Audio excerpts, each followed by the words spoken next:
The diplomatic chamber aboard the massive Zephyrian mothership hummed with tension so thick you could slice it with a plasma blade. Ambassador Chen Wei stood at the center of the circular room, his black diplomatic uniform crisp despite the 3-day journey through hyperspace to reach this historic moment. Around him, representatives from 12 different species sat in their designated areas, each group separated by energy barriers that shimmered like heat waves. Chen had been Earth's chief xenobiologist and diplomat for the past 15 years, ever since humanity made first contact with the Galactic Confederation. He'd studied every known species, learned their customs, their biology, their social structures. But nothing had prepared him for today. The Zephyrians were the apex predators of known space.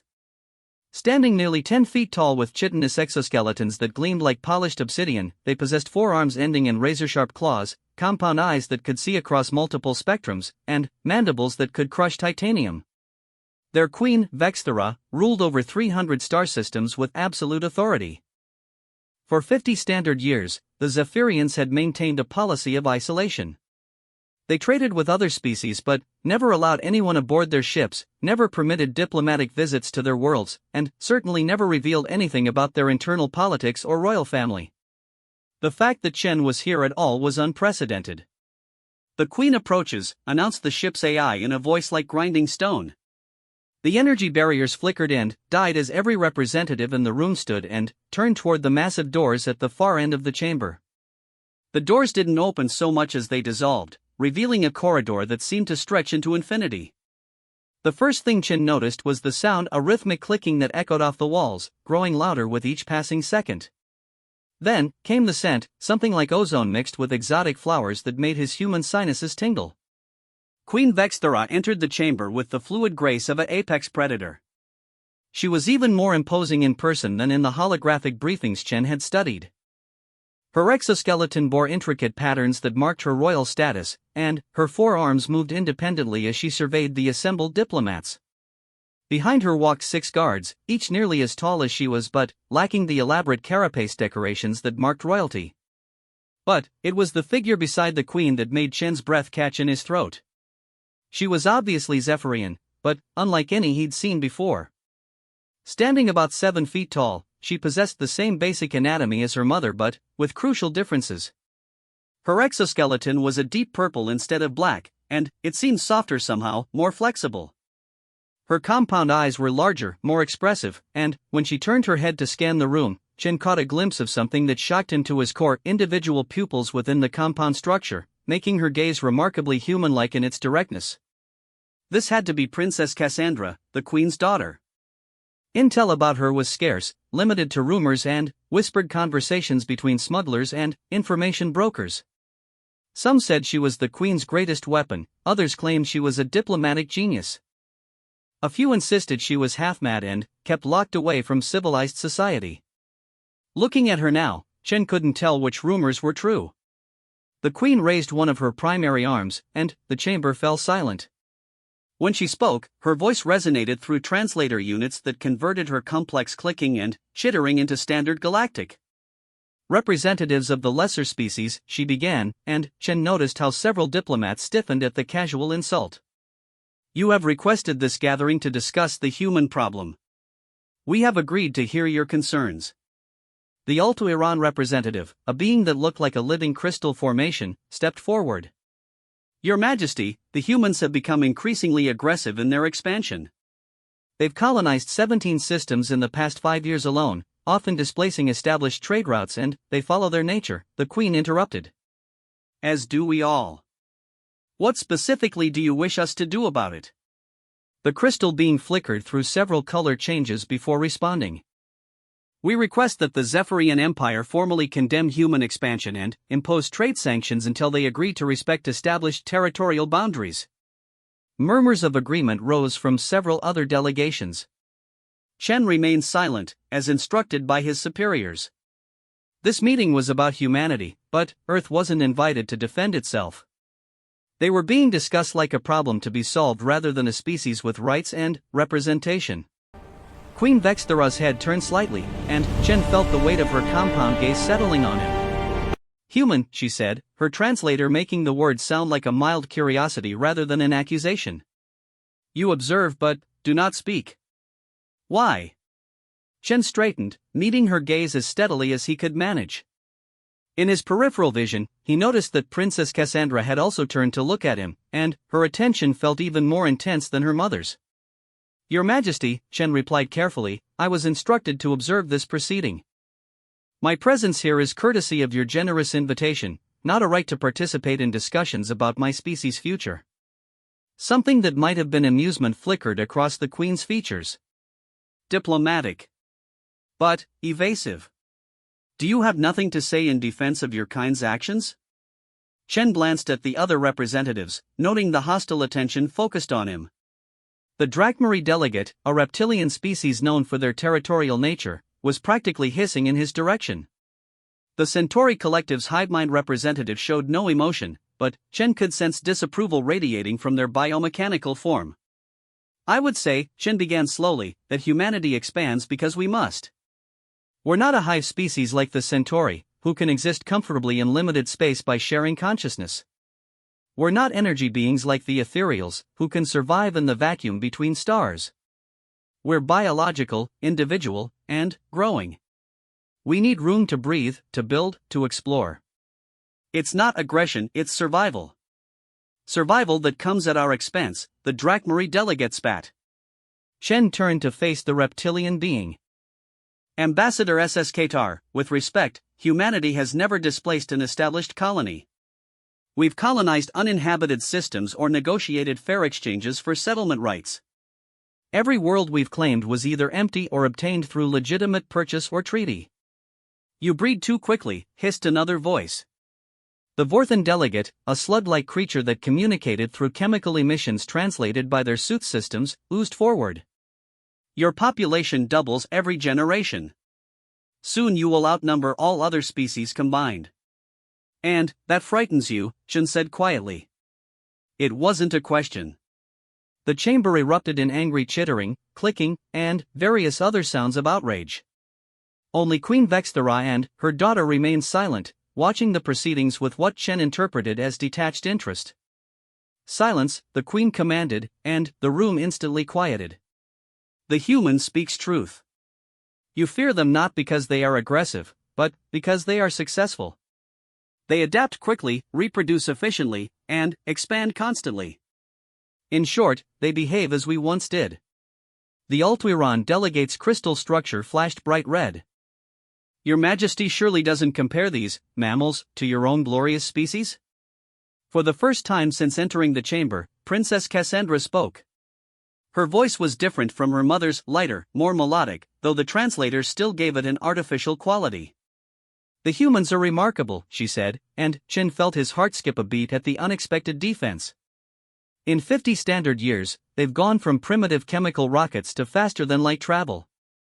They've established colonies on worlds ranging from frozen ice balls to molten metal spheres. They've learned to communicate with species whose very biology should make understanding impossible. Her large eyes fixed on Chen. They represent something we haven't seen in this galaxy for a very long time, a species with unlimited potential. The silence that followed was deafening. Chen stared at the princess, wondering why she was defending humanity so passionately. Around the room, other delegates exchanged glances that ranged from confusion to outright hostility. Queen Vexthera's mandibles clicked in what Chen had learned was the Zephyrian equivalent of a thoughtful hum. My daughter raises an interesting point. Perhaps instead of discussing how to contain the humans, we should be asking how we can benefit from their unlimited potential. Your Majesty, the Drakmari delegate said carefully, surely you don't suggest alliance with these upstarts? I suggest, the Queen replied with dangerous quiet, that those who fail to adapt to changing circumstances tend to find themselves extinct. The humans are clearly a force that must be reckoned with. The question is whether we choose to work with that force or against it. Chen's mind raced. This wasn't going at all as he'd expected. The briefings had suggested this meeting would result in trade sanctions and diplomatic isolation for humanity. Instead, the most powerful species in the galaxy seemed to be considering the opposite approach. Princess Cassandra stepped forward, moving with a fluid grace that was both alien and somehow familiar. Mother, if I may suggest a demonstration? The Queen's head tilted slightly. What did you have in mind, daughter? The humans claim to be adaptable, to be capable of unlimited potential. Perhaps we should test that claim. The princess's gaze found Chen again, and he felt like a specimen under a microscope. A challenge. Something that would prove whether human potential is real or merely boastful speculation. Chen's diplomatic training screamed at him to remain silent, but something about the princess's tone made him speak up. What kind of challenge? She smiled, and Chen was startled to realize that despite her alien features, he could read that expression clearly. It was predatory, amused, and somehow fond all at the same time. A hunt, she said simply. The queen's mandibles spread in what Chen recognized as genuine pleasure. Elaborate. Princess Cassandra began to pace, her movements hypnotic. The Zirian maze on Tartarus 3. It's a proving ground we've used for centuries to test potential warriors and diplomatic candidates. Those who succeed demonstrate intelligence, adaptability, courage, and creative problem-solving. Those who fail. She shrugged elegantly. Well, failure has consequences. Chen's mouth went dry. The Zirian maze was legendary among xenobiologists. It was a massive three-dimensional labyrinth filled with traps, puzzles, and hostile native life forms. According to the files he'd studied, the maze had a 97% fatality rate for non-Zephyrians. You're suggesting I attempt the Zirian maze, he managed to say. I'm suggesting, the princess replied, that if humanity is truly as capable as you claim, then a human should be able to succeed where others have failed. Of course, you wouldn't go alone. That would be unfair. Her smile widened. I would accompany you as your guide and partner. The chamber exploded into chaos. Every delegate began speaking at once, their voices creating a cacophony of protests, questions, and outright disbelief. The queen raised one arm for silence, but it took several attempts before order was restored. Daughter, Queen Vexthera said slowly, you propose to enter the maze yourself? With a human? I do. The political implications are exactly why it must be done. Princess Cassandra's voice carried absolute conviction. If the human succeeds, it proves their species deserves respect and partnership rather than containment. If he fails, then, the question of human expansion becomes moot, as they will have demonstrated their fundamental inferiority. Chen realized that everyone in the chamber was looking at him, waiting for his response. His training told him to request time to consult with his superiors, to carefully weigh the political ramifications, to consider all possible alternatives. Instead, he found himself stepping forward. I accept. The princess's compound eyes seemed to sparkle with something that might have been approval. Excellent. We depart for Tartarus 3 in 6 standard hours. I suggest you use that time to prepare, Ambassador Chenwei. As the formal session dissolved into smaller groups of frantically whispering delegates, Chen found himself facing a decision that would either elevate humanity's standing in the galaxy or destroy it entirely. But, as he watched Princess Cassandra speak quietly with her mother, he couldn't shake the feeling that there was more to this challenge than a simple test of human capability. The way the princess looked at him suggested she already knew something the rest of the galaxy didn't. Whether that knowledge would help or hinder him remained to be seen. 6 hours to prepare for a trial that might determine his species' future. Chen had faced impossible odds before, but never with stakes this high. As he headed back to his assigned quarters, one thought kept echoing in his mind: why was the princess so confident that a human could succeed where others had failed? And, perhaps more importantly, why did she seem so eager to find out? The next few hours passed in a blur of preparation and growing anxiety. Chen's quarters aboard the Zephyrian mothership were larger than his apartment on Earth, but they felt confining as he paced back and forth, reviewing everything he knew about the Zirian maze. The files were maddeningly incomplete. Most contained second-hand accounts from the few survivors, and those stories rarely agreed on details. Some described impossible geometric puzzles that defied three-dimensional logic. Others mentioned creatures that seemed to be living shadows with teeth. All agreed that the maze was designed to break both body and mind. A soft chime announced a visitor. Chen opened the door to find Princess Cassandra standing in the corridor, no longer wearing the formal robes she'd had on during the diplomatic session. Instead, she wore what appeared to be practical exploration gear, form-fitting armor that highlighted her alien anatomy while providing obvious protection. "May I come in?" she asked. Chen stepped aside, and she entered with that same fluid grace he'd noticed before. Up close, he could see details that had escaped him in the formal chamber. Her purple exoskeleton had subtle patterns etched into it, almost like tattoos but clearly natural.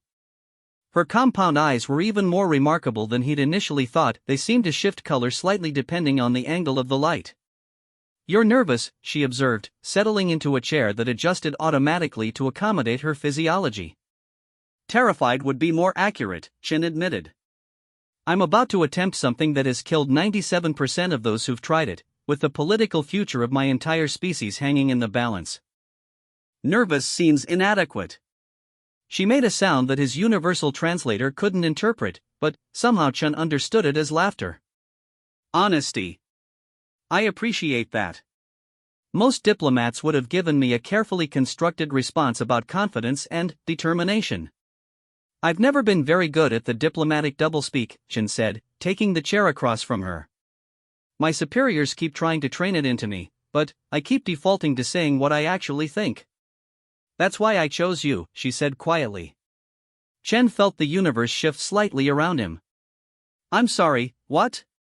Princess Cassandra leaned forward, her large eyes fixed on his face. "The diplomatic gathering wasn't random, Ambassador Chenwei. My mother has been monitoring human expansion for years, gathering intelligence on your species' capabilities and intentions. When it became clear that the other species were planning to move against humanity, I convinced her to call this meeting. But the other delegates requested the meeting. The Terrans sent the formal petition at my suggestion, though they don't know it." Her mandibles moved in what Chen was learning to recognize as a smile. "I've been studying your species for the past 3 years, Ambassador. Not your technology or your military capabilities, your people. Your individuals. And you in particular." Chen's mind reeled. "Why me?" "Because you represent the best of what humanity could become," she said simply. "You're a scientist, a diplomat, and an explorer. You've spent your career learning about other species not to exploit them but to understand them. You've negotiated 17 separate trade agreements that benefited all parties involved. You've personally made first contact with 3 previously unknown species and managed to avoid starting any wars in the process. You've been watching me specifically?" "Extensively." She stood and moved to the large window that showed the star-filled void outside.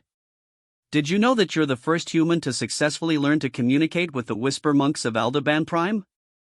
Their language is based on quantum fluctuations that most brains literally cannot process. Yet you managed it." Chen remembered that mission. It had taken him 8 months of meditation and neural training to even begin understanding how the Whisper Monks communicated. That was just persistence and stubbornness. That was adaptation, she corrected. That was unlimited potential made manifest. That's why I believe you can succeed in the Zirian maze, and why I've arranged for this test. You arranged all of this? The diplomatic crisis, the meeting, the challenge? She turned back to face him, and, for a moment, Chen saw something vulnerable in her expression. My species is dying, Ambassador. The words hit him like a physical blow. What? Not immediately, not obviously, but dying nonetheless. We've been the apex species for so long that we've forgotten how to grow. Our population is declining, our innovation has stagnated, our empire is slowly becoming a museum of past glories rather than a living civilization. She moved closer, and Chen caught that strange ozone and flower scent again. We need to change, to adapt, to find new ways of thinking and being. But we can't do it alone. And you think humanity can help? I think humanity already is helping, just by existing. Your expansion isn't a threat to the established order, it's a wake-up call. Your rapid adaptation and growth are forcing every other species to reconsider their own limitations and possibilities. Her voice dropped to something almost like a whisper. But most of them are choosing fear over growth, containment over adaptation. Chen began to understand. So you're using me to prove a point. I'm using you to save both our species, she said bluntly. If you succeed in the maze, it proves that humans deserve partnership rather than containment. More importantly, it proves that working together, we can achieve things neither species could manage alone. And, if I fail? Then, I fail with you. Her compound eyes met his directly. I will be entering the maze as well, remember. If the test kills you, it kills me too. My mother is risking her only heir on this gamble. The magnitude of what she was saying slowly sank in. This wasn't just a test of human capability, it was a desperate attempt to forge an alliance that could benefit both species. But, the cost of failure would be catastrophic. Why are you telling me this? Chen asked. Wouldn't I have a better chance if I just thought this was a simple test? Princess Cassandra's mandibles curved in that alien smile again. Because the maze isn't just a test of physical or mental capability. It's a test of trust. And, we're going to need to trust each other completely if we want to survive it. Chen looked out at the stars, thinking about Earth, about humanity's future, about the impossible challenge that awaited him in just a few hours. When he spoke again, his voice was steady despite the fear coursing through his system. Then, I guess we'd better figure out how to work together, Your Highness. Just guess, she said softly. If we're going to face death together, we should at least use each other's names. Chen, he replied, and, somehow, that simple exchange felt like the first step toward something that might just save both their species. Or get them both killed in the process. The next 2 hours passed quickly as Kes shared everything she knew about the maze and its challenges. Chen found himself impressed by her knowledge and preparation. She'd clearly been planning this for a long time. More than that, he found himself genuinely liking her. Despite her alien appearance and the vast cultural differences between their species, she had a quick wit, a curious mind, and a determination that reminded him of the best humans he'd known. As they prepared to depart for Tartarus III, Chen couldn't help but wonder, was he about to prove humanity's worth to the galaxy, or was he walking into an elaborate trap designed by an alien princess whose true motives remained hidden? Time would tell. But, as he looked at Kes making final preparations with focused intensity, Chen realized that for the first time in years, he was looking forward to a challenge instead of dreading it. The maze awaited, and, with it, the future of two civilizations. The transport ship Vexai dropped out of hyperspace with a shudder that Chen felt in his bones. Through the viewport, Tartarus III hung before them like a malevolent eye, a world of swirling red clouds punctuated by massive storm systems that had been raging for millennia. Lightning flickered constantly through the atmosphere, creating an ever-changing web of electric destruction that made the planet look alive and angry. Beautiful, isn't it? Kes said from beside him. She'd been quiet during the 6-hour journey, spending most of the time in what she called meditation but which looked more like a trance state to Chen's human eyes. That's not the word I would have chosen, Chen replied, checking his environmental suit for the 10th time. The gear was Zephyrian-made, designed to interface with human physiology through modifications Kes had somehow arranged in advance. Another sign that this had all been planned far longer than he'd initially realized. The storms are why the maze was built here, she explained, moving with that characteristic fluid grace to check her own equipment. The electromagnetic interference makes orbital scanning impossible and disrupts most forms of communication. Once we're inside, we'll be completely cut off from outside assistance. Chen's suit chimed softly as its systems completed their final calibration. The heads-up display showed atmospheric readings, structural integrity, and power levels all green. But the suit felt alien against his skin, responding to muscle movements in ways that were almost but not quite intuitive. Tell me about the maze's history, Chen said, partly to gather information but mostly to settle his nerves. How was it built? Who designed it? Kes paused in her preparations, her compound eyes reflecting the red light from the planet below.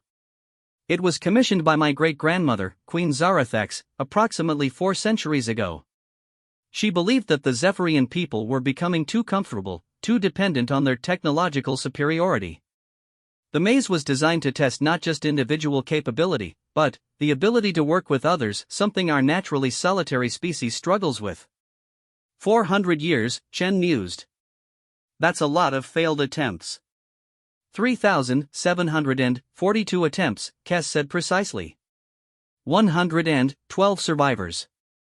Most of those were Zephyrians, though we've had successful candidates from the Ethereals, 2 from the Alterans, and, surprisingly, 7 from the Centauri Collective. No humans. No humans have ever attempted it before, she confirmed.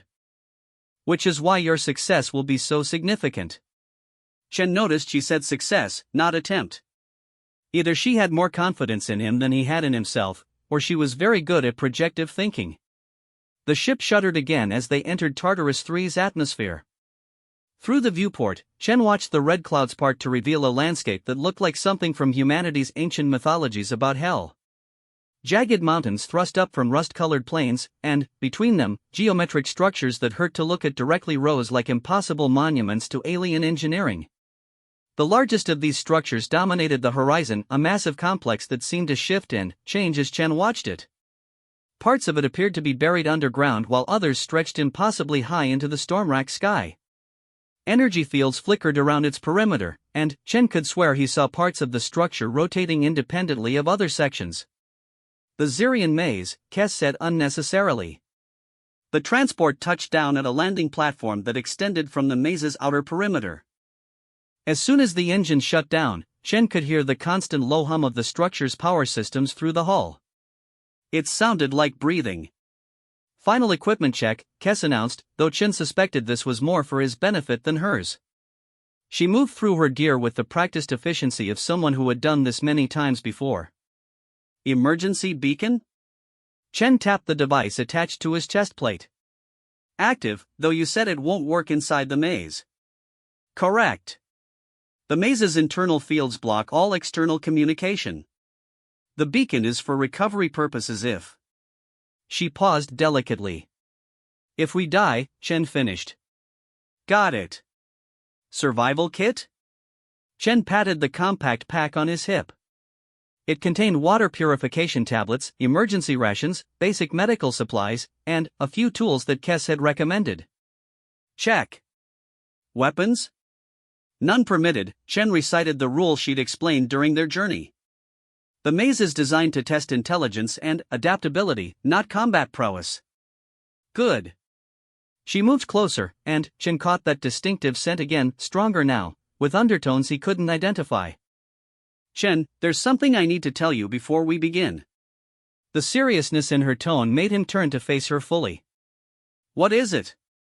The maze doesn't just test your ability to solve puzzles or navigate obstacles.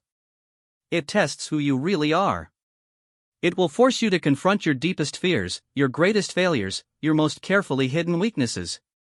Her large eyes seemed to bore into his soul. It will show you things about yourself that you may not want to see. Chen felt a chill that had nothing to do with the planet's atmosphere. What kind of things? That depends on the person. For some, it's memories they've tried to forget. For others, it's possible futures they can't bear to imagine. The maze has a form of artificial intelligence that reads participants on levels we don't fully understand: biological, psychological, even spiritual if such things exist. And you're telling me this now because? Because when it happens, and it will happen, you need to remember that what you see may not be real. The maze is designed to break people by showing them their own psychological breaking points. But, if you can remember that it's a test, if you can hold on to your sense of self despite what you see, you can get through it. Chen nodded slowly. What about you? Will it affect you the same way? For the first time since he'd met her, Kess looked uncertain. I don't know. I've studied the maze extensively, but I've never entered it myself. Royal family members are normally exempt from such trials. So you're taking as much of a risk as I am. More, she said quietly. You have the advantage of not knowing what to expect. I have the disadvantage of knowing too much. The transport's airlock cycled open, and Chen felt his heart rate spike as the reality of what they were about to attempt hit him. Through the opening, he could see the entrance to the maze, a perfectly circular portal that seemed to absorb light rather than reflect it. Ready? Kess asked, but she was already moving toward the airlock. No, Chen said honestly, but let's do it anyway. They stepped out onto the platform, and Chen immediately felt the weight of Tartarus III's higher gravity. His suit compensated automatically, but he could still feel the difference. The air beyond his helmet's protection was toxic to human life, a mixture of sulfur compounds and trace metals that would kill him in minutes. But, somehow, the desolate landscape had a terrible beauty to it, like standing on the surface of an alien hell. The maze entrance loomed before them, easily 20 feet across and carved with symbols that seemed to move when Chen wasn't looking directly at them. As they approached, the portal began to glow with a soft blue light. "Biometric scan in progress," announced a voice that seemed to come from the structure itself. The words reached Chen through his suit's translation system, but he could hear the original underneath, a complex harmony of tones that was hauntingly beautiful. "Participants identified, Princess Cassandra of the Royal House, genetic marker verified. Chen Wei of Earth, species marker verified. Warning, human participant detected. This maze has never been completed by a member of species Homo sapiens. Probability of survival, 12%. Do you wish to continue?" "We continue," Kes said firmly. Acknowledged. Beginning maze sequence. Good fortune, participants. The portal's blue glow intensified, and Chen felt a strange tingling sensation as they stepped through. The world seemed to twist around them for a moment, and then, they were standing in a corridor that definitely hadn't been there a second before. The space was impossibly large considering the size of the structure they'd entered. The corridor stretched ahead for what looked like miles, its walls lined with geometric patterns that pulsed with soft light. The ceiling was lost in shadows above them, and their footsteps echoed strangely in the vast space. "Spatial distortion technology," Kes explained, noticing his confusion. The maze exists partially outside normal three-dimensional space. That's how it can be larger inside than outside. Right, Chen said, trying to process that information. Of course it does. They began walking down the corridor, and Chen quickly realized that their suit's navigation systems weren't working properly. The compass spun wildly, and the GPS showed only error messages. "The maze scrambles most technological assistance," Kes said. "We'll need to rely on our natural senses and intelligence." As they walked, Chen began to notice details that hadn't been apparent from the entrance. The geometric patterns on the walls weren't just decorative, they were moving, flowing like liquid light through complex circuits. And there was sound beyond their footsteps, a low harmonic hum that seemed to come from everywhere and nowhere. "Is it alive?" Chen asked. "Define alive," Kes replied. "It responds to stimuli, it adapts its challenges based on who enters it, and it definitely seems to have intentions. But it's not biological in any sense we understand." They reached the end of the corridor, where 3 passages branched off in different directions. Each passage was identical to the others, same lighting, same wall patterns, same harmonic hum. There were no visible clues about which way to go. "First test," Chen observed. "Random choice, or is there a pattern we're supposed to recognize?" Kes studied the passages carefully, her compound eyes shifting to examine different light spectra. "Not random," she said after a moment. "Look at the harmonic frequencies." Chen listened more carefully. At first, all 3 passages sounded identical, but, as he concentrated, he began to hear subtle differences. The left passage had a slightly higher pitch, the right was lower, and the center maintained the baseline tone they'd been hearing. "Musical progression," he suggested. "Possibly. Or mathematical. The frequency relationships follow a pattern based on prime numbers." Kes moved to the center passage. "This one maintains the baseline, which suggests it might be the primary route. Or it might be a trap designed to catch people who think too logically," Chen countered. "Sometimes the obvious choice is obviously wrong." They stood there for a moment, analyzing the options. Chen found himself impressed by how naturally they seemed to work together, combining their different perspectives and knowledge bases. "What would you do if you were alone?" Kes asked suddenly. Chen considered the question. "Honestly? I'd probably go with intuition over analysis. In my experience with unknown situations, overthinking tends to create more problems than it solves." "And your intuition says?" Chen closed his eyes, trying to feel rather than think. After a moment, he opened them and pointed to the left passage. "That one." "Why?" "No rational reason. It just feels right." Kess's mandibles curved in that alien smile. Then, we go left. The maze is as much about trust as it is about intelligence. If we're going to succeed, we need to trust each other's instincts. The left passage led them deeper into the maze, and Chen quickly realized that his intuition had been at least partially correct. Unlike the identical entrance passages, this one began to change as they walked. The walls started displaying new patterns, flowing designs that seemed to tell a story, though one Chen couldn't quite decipher. "What are those?" he asked, pointing to the wall displays. Kess studied them carefully. "Historical records, I think. But not of any species I recognize. The technology, the architectural styles, they're completely alien." As they continued, the displays became more complex and detailed. Chen began to see what looked like star charts, but the constellations were unlike anything in known space.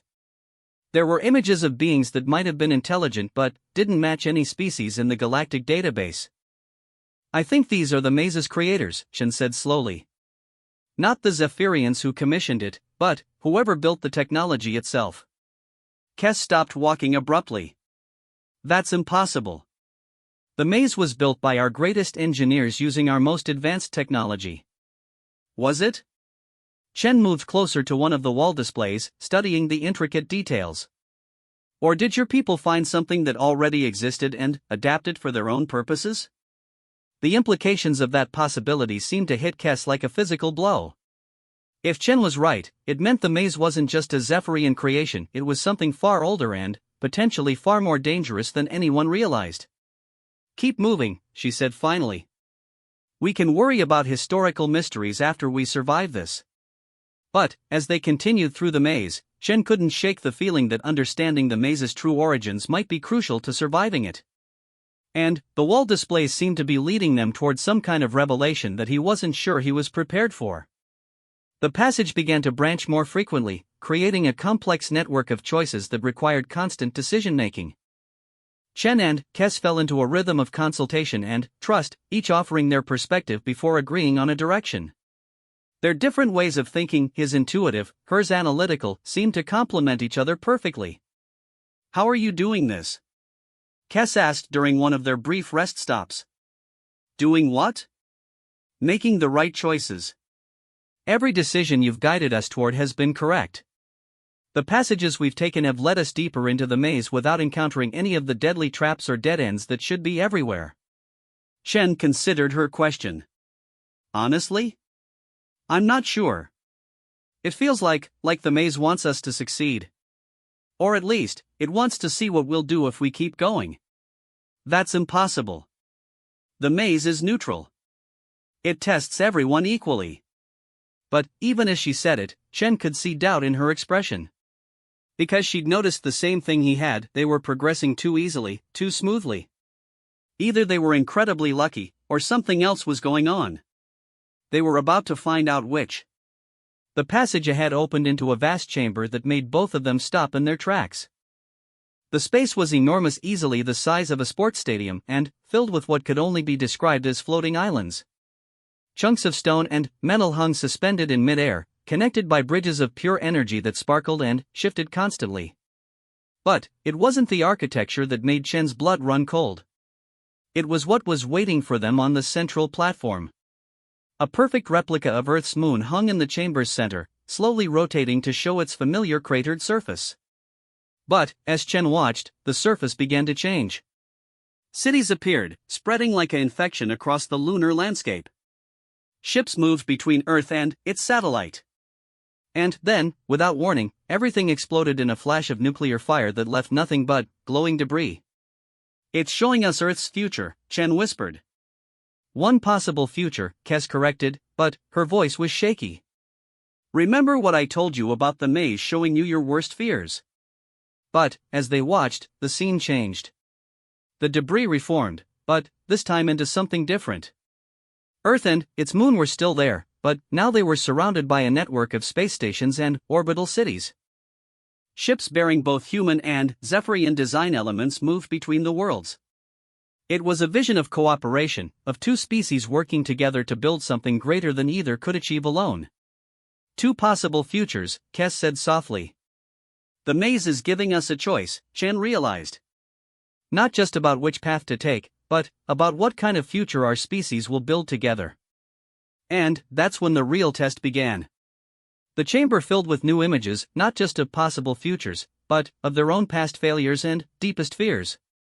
Chen saw his first diplomatic mission, the one where his inexperience had nearly started a war between two minor species.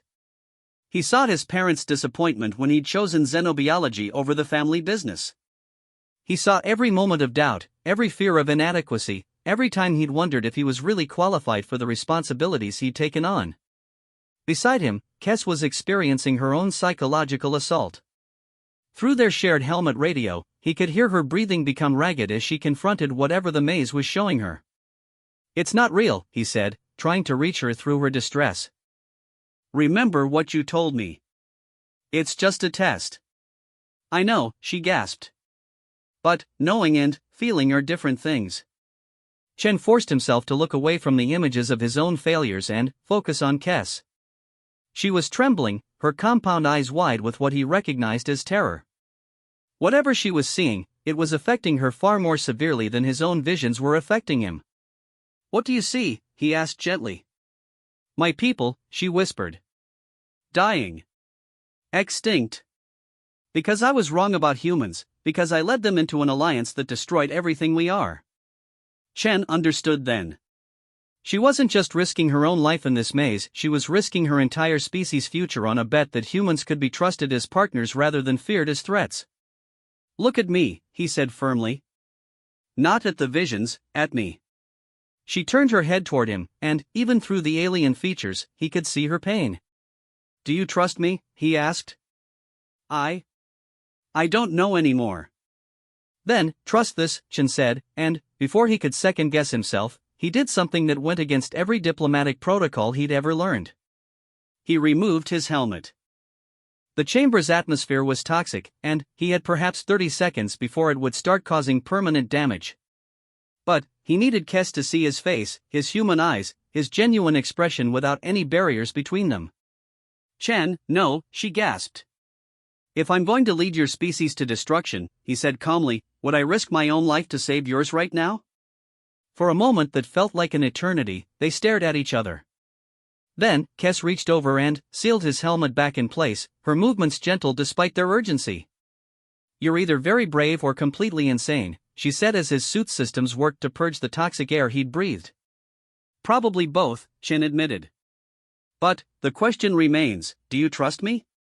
She was quiet for a long moment, and Chen could see her working through her fears and doubts. Finally, her mandibles curved in that alien smile. "Yes," she said simply. "I trust you." The visions vanished instantly. The chamber returned to its normal state, impressive but no longer terrifying. And, ahead of them, a new passage opened, leading deeper into the maze's mysteries. "Was that the test?" Chen asked as they began walking again. "Part of it," Kes replied. "But I have a feeling the real challenges are still ahead." She was right. But, as they moved forward together, Chen felt something he hadn't expected: hope. Not just for survival, but for the possibility that two very different species might actually be able to build something remarkable together. The maze had shown them their worst fears. Now it was time to discover if they could create a better reality. The deeper passages of the Xerian maze were unlike anything Chen had expected. Gone were the geometric corridors and floating chambers. Instead, they found themselves walking through what appeared to be a living ecosystem: walls covered in bioluminescent growths, floors that felt organic beneath their feet, and an atmosphere that pulsed with its own rhythm. "This section wasn't in any of the records," Kes said, her voice filled with wonder and concern. "The maze has never shown this environment to previous participants." Chen reached out to touch one of the glowing wall formations, then thought better of it.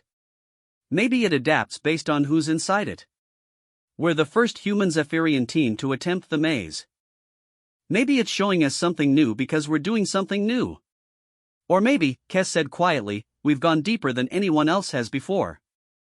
That thought was both thrilling and terrifying. If they were in uncharted territory, it meant they had no guidance from previous survivors. But it also meant they were accomplishing something unprecedented. The organic corridor opened into a chamber that took Chen's breath away. It was like standing inside a vast tree, with living walls that curved upward into a canopy of light. Streams of luminous liquid flowed down from above, creating a gentle, musical sound as they hit pools at the base of the chamber. The air itself seemed to sparkle with floating particles that danced in complex patterns. But it was the center of the chamber that captured their attention. A single tree grew there, but not like any tree from Earth or any other world Chen knew. Its trunk was translucent, revealing complex internal structures that pulsed with energy. Its branches reached out in mathematical spirals that hurt to look at directly, and its leaves were points of pure light that shifted through every color imaginable. The heart tree, Kes whispered. I thought it was a myth. What's the heart tree? According to the oldest Zephyrian legends, it's the source of all consciousness in the galaxy. The first spark of awareness that eventually gave rise to every intelligent species. She moved closer, her compound eyes reflecting the tree's rainbow light. But the legends say it was destroyed billions of years ago when the first ones transcended physical existence. The first ones? The original species. The ones who built the technology this maze is based on. Kes's voice was filled with awe. Chen, if this is real, if we're actually looking at the heart tree, then everything we thought we knew about the history of consciousness is wrong. As they approached the tree, Chen felt something he couldn't quite describe. It was like a presence touching his mind, gentle but vast, ancient beyond comprehension but somehow familiar. The sensation was overwhelming and comforting at the same time. Welcome, a voice said, though Chen wasn't sure if he heard it or thought it. We have been waiting for you. Did you? Chen began. I heard it too, Kes said, her voice trembling. The presence grew stronger, and, suddenly, Chen could see more than just the chamber around them. He could see the maze as it truly was not a test of individual capability, but a vast mind constructed to guide the evolution of consciousness itself. The deadly traps, the psychological challenges, the impossible puzzles, all of it designed to push intelligent beings toward a single goal: cooperation across species lines. You understand, the voice said, and Chen realized it wasn't coming from the tree but from the maze itself. You have passed the true test. The true test? Chen asked aloud. Not the ability to solve puzzles or overcome fear, the presence explained.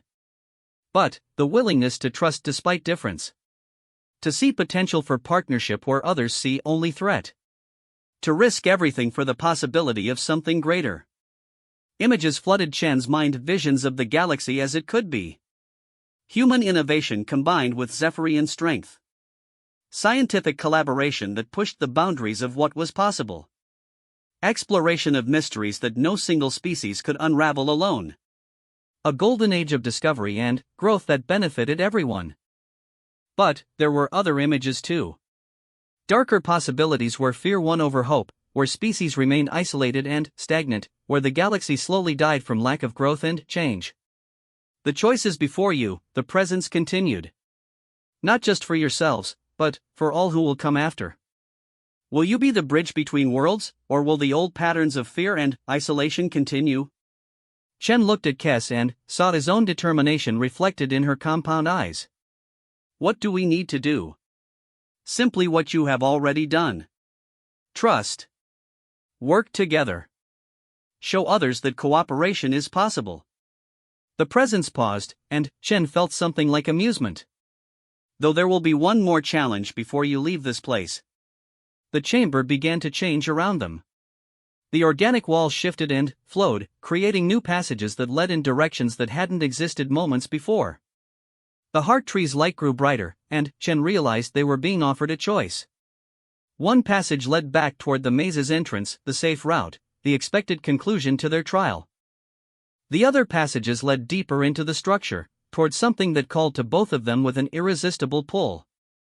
The exit is there, Kes said, pointing to the familiar passage. We could leave now. We've proven what we came to prove. But? Chen prompted, because he could hear the hesitation in her voice. But there's something else here. Something the maze wants to show us. She turned to face him fully. Chen, I think this is bigger than just a test of human Zephyrian cooperation. I think the maze has been waiting for anyone to get this far so it could reveal something important. Chen felt it too, a sense of anticipation, of approaching revelation. Whatever lay deeper in the maze, it was significant enough that an ancient artificial intelligence had built elaborate trials just to find people worthy of seeing it. Your choice, he said simply. You're the one taking the bigger risk here. If something goes wrong, you're a princess of the royal house. I'm just a diplomat who can be replaced. Kessa's mandibles clicked in. What Chen had learned was the Zephyrian equivalent of laughter. Just a diplomat? Chen, you've managed to establish trust between our species in a matter of hours. That's not something that can be easily replaced. So we keep going? We keep going. They chose the passage that pulled most strongly at their senses, leaving the safe exit behind. Almost immediately, Chen felt the weight of the decision. The corridor they entered was different from anything they'd seen before. The walls were covered in symbols that seemed to shift and change as he looked at them, telling stories he almost but not quite understood. History, Kes said, studying the flowing text. But not of any single species. It's the history of consciousness itself. How the first spark of awareness spread throughout the galaxy, how different species developed different approaches to intelligence, how each added something unique to the greater whole. As they walked, the stories became more complex, more beautiful, and more tragic. Chen saw the rise and fall of dozens of civilizations, each making their own contributions to the galaxy's collective knowledge before either transcending to higher forms of existence or destroying themselves through fear and isolation. It's a warning, Chen realized. And an invitation. The maze is showing us what's possible if we choose cooperation, and what happens if we don't. The passage opened into a final chamber that defied all rational description. It was simultaneously vast and intimate, filled with swirling galaxies of light and single points of perfect darkness. At its center hung something that might have been a star, or a computer, or a living being, or all three at once. You have seen the past, the presence said, stronger now than ever before. And you have seen possible futures. Now I will show you the present choice that determines which future becomes real. The chamber filled with images of the galaxy as it existed now. Chen saw the Galactic Confederation, with its careful hierarchies and territorial boundaries. He saw humanity spreading across the stars, growing and adapting with characteristic determination. He saw the Zephyrian Empire, powerful but stagnant, ruling over systems that no longer challenged them to grow. But he also saw the cracks in the current order. Species were becoming more isolated, more fearful of change. Trade wars were escalating into military conflicts. Ancient technologies were being lost as civilizations turned inward. The galaxy was slowly dying from lack of innovation and cooperation. 100 years, the presence said. That is how long the current system has before it collapses entirely. Unless something changes. Unless someone bridges the gaps between species and creates new possibilities for cooperation. You want us to be that bridge, Kes said. I want you to choose to be that bridge. The power to change the galaxy's future exists within the partnership you have already begun. But it must be freely chosen, not imposed or manipulated. The implications were staggering. They weren't just proving human capability or establishing diplomatic relations. They were potentially saving galactic civilization itself. What exactly are you asking us to do? Chen asked. Return to your peoples. Share what you have learned here. Work together to create new forms of cooperation between species. Show others that the barriers between different forms of consciousness are not as insurmountable as they believe. And if we fail? Then, in 100 years, the galaxy will be a much darker, lonelier place. But, if you succeed. The presence paused, and Chen felt its vast attention focusing on them. If you succeed, you will have begun the next phase of galactic evolution. Consciousness working together across all boundaries to achieve things no single species could imagine alone. The weight of responsibility was almost crushing, but Chen found himself accepting it rather than running from it. This was why he'd become a diplomat, why he'd spent his career learning about other species and building bridges between worlds. Not for small trade agreements or territorial disputes, but For moments like this and moments when understanding between species could literally change the course of history. I'm in, he said simply. As am I, Kes added without hesitation. Then, receive this gift, the presence said. The star computer being at the chamber's center pulsed with brilliant light, and Chen felt knowledge flowing into his mind. Not facts or data, but understanding, deep comprehension of how consciousness worked, how different species' minds complemented each other, how cooperation could be fostered even between seemingly incompatible forms of intelligence. Beside him, Kes gasped as she received the same gift. When the light faded, they looked at each other with new understanding. Chen could see the patterns of Kes's thoughts, not reading her mind but understanding how her consciousness worked differently from his own. And, from her expression, he knew she was experiencing the same revelation about him. It's like seeing color for the first time, Kes whispered. Or hearing music after being deaf, Chen agreed. Now go, the presence said gently. Share what you have learned. Build the bridges that will save this galaxy from its own fear. The chamber began to shift around them, and Chen realized they were being transported back to the maze's entrance. But, as they moved through shifting space and time, he felt no disorientation, only clarity and purpose. They materialized on the landing platform where their journey had begun, standing before the portal that had seemed so threatening just hours before.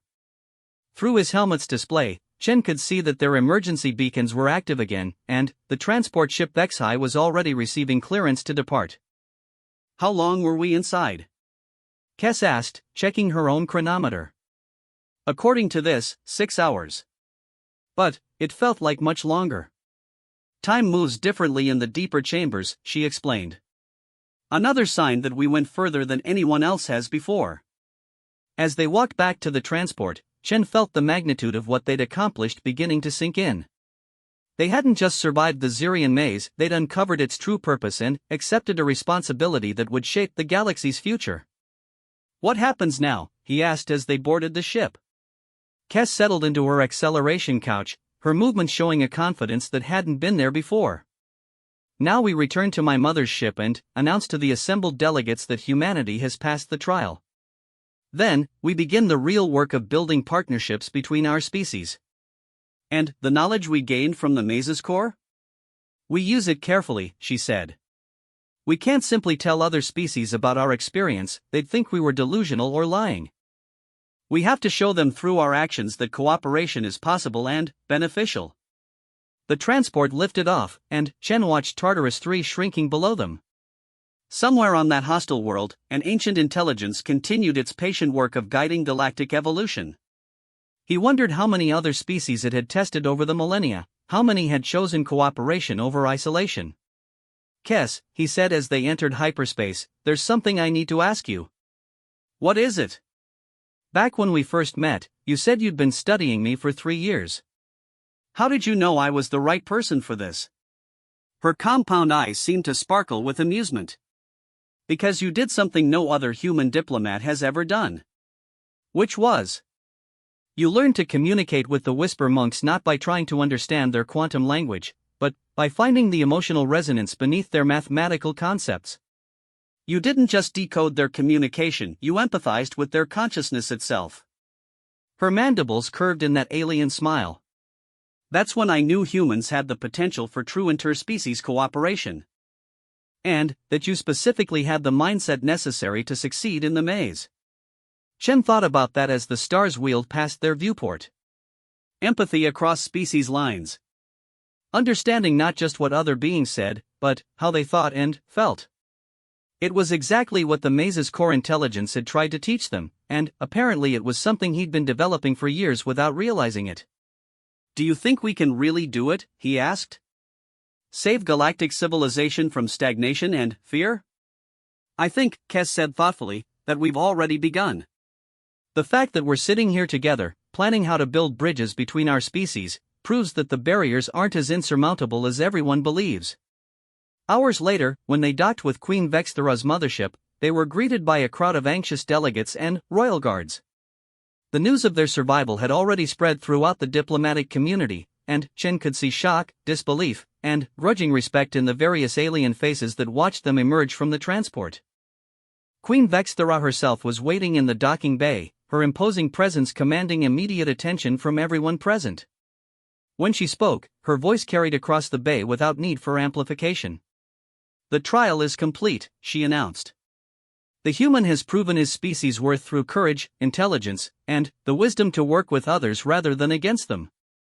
Her compound eyes fixed on Chen. "Ambassador Chenwei, you have earned the respect of the Zephyrian Empire and a place at our table as an equal partner rather than a petitioner." The implications were staggering. In a single day, humanity had gone from being seen as a potential threat to being offered full partnership with the galaxy's most powerful species. Chen knew that this moment would be remembered as a turning point in galactic history. But, as he looked around at the assembled delegates, some showing grudging acceptance, others barely concealed hostility, he realized that the real work was just beginning. Changing the galaxy's approach to interspecies cooperation would take more than one successful trial. It would require patient effort, careful diplomacy, and the gradual building of trust between species that had been isolated from each other for centuries. Fortunately, he wasn't facing that challenge alone. Beside him, Princess Cassandra Kess stood ready to begin their partnership in earnest. Together, armed with the knowledge they'd gained from the maze's ancient intelligence, they would work to create the future the galaxy needed. A future where consciousness itself could evolve beyond the limitations of individual species, where cooperation replaced fear, and where the infinite possibilities of interspecies partnership could finally be explored. The Zirian maze had tested them individually, but it had forged them into something greater, a bridge between worlds, and perhaps the key to galactic civilization's next great leap forward. As Chen looked out at the stars beyond the docking bay's force field, he felt a sense of anticipation rather than anxiety. The galaxy was vast and full of challenges, but it was also full of potential. And, for the first time in his career, he felt truly prepared for whatever came next. The future was unwritten, and it was theirs to shape together. 3 months later, Chen stood in the newly constructed Interspecies Cooperation Center on the neutral moon of Aegis Station. Through the massive viewport, he could see ships from dozens of different species arriving for the first Galactic Cooperation Summit, an event that would have been impossible just a few months ago. The transformation hadn't been easy. There had been heated debates, political maneuvering, and more than a few threats of withdrawal from various species. But, gradually, the idea of true cooperation rather than mere coexistence had taken hold. "Nervous?" Kess asked, joining him at the viewport. In the months since their trial, they'd worked together almost constantly, and Chen had learned to read her expressions and body language as easily as those of any human. Excited, Chen replied. "We're about to make history." "We already have," she pointed out. "Today we just make it official." The summit would formally establish new protocols for interspecies cooperation, including joint research initiatives, shared exploration missions, and cultural exchange programs. More importantly, it would create a framework for the kind of deep understanding and empathy that the maze's intelligence had shown them was possible. "Do you ever wonder what would have happened if we'd failed the trial?" Chen asked. "Every day," Kess admitted. "But then, I remember what the maze's core intelligence told us, that the choice to cooperate or remain isolated is one that every generation must make for itself. We succeeded in our trial, but the real test is ongoing." Chen nodded, watching as a human science vessel and a Zephyrian exploration ship docked at adjacent ports, their crews already planning joint missions to investigate the mysterious quantum anomalies discovered in the Veil Nebula. "The galaxy is changing," he said. "We're all changing," Kess corrected. "And, for the first time in centuries, we're changing together." As the summit began, with delegates from over 40 species gathered in unprecedented cooperation, Chen thought about the ancient intelligence still waiting in the depths of the Zirian maze. It had planted seeds of possibility that were now growing into something beautiful and unprecedented. The future was no longer just a hope or a dream, it was becoming reality, one partnership at a time. And, at the center of it all, a human diplomat and an alien princess continued to prove that the greatest challenges could be overcome when different forms of consciousness chose to work together rather than apart. The galaxy was about to discover just how much they could accomplish when they stopped seeing their differences as barriers and started seeing them as strengths. The revolution of consciousness had begun, and it was only the beginning.